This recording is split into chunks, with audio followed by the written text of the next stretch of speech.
briser ce cercle vicieux de violence et de radicalisation et rétablir la confiance mutuelle.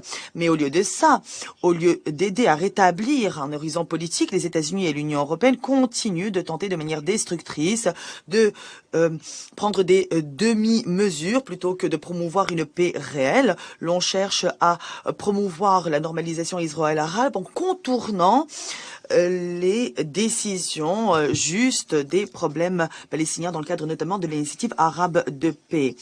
Nous le voyons, le Quatuor en est la première victime.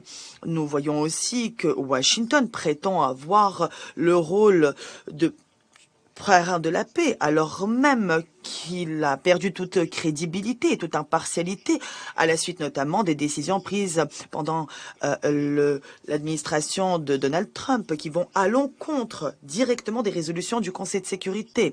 Décisions d'ailleurs qui n'ont pas été annulées par l'administration actuelle.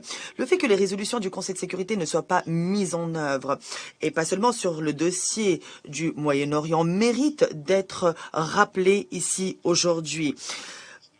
Récemment, les États-Unis et leurs alliés ont tout fait pour que les questions qui ont fait l'objet d'un recours au veto au Conseil de sécurité soient débattues à l'Assemblée générale des Nations unies. Nous n'étions pas contre, même si cette idée visait directement la Russie. Nous n'avons rien à cacher. Lorsque nous recourons au droit de veto, nous expliquons pourquoi. Nous n'avons pas honte de dire pourquoi et quels sont nos arguments, même lors d'un débat de l'Assemblée générale. Mais le problème, c'est que le veto est un droit inaltérable.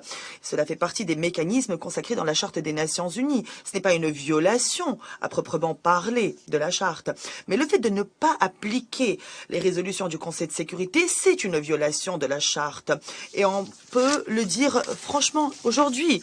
Il y a beaucoup d'exemples de résolutions non appliquées par les pays occidentaux. Palestine, Sahara occidental, Kosovo, programme nucléaire iranien et bien sûr les accords de Minsk relativement à l'Ukraine. Les Américains et les Européens parient sur le dossier ukrainien. Ils se livrent au chantage et à des menaces afin d'attirer dans leur camp des pays en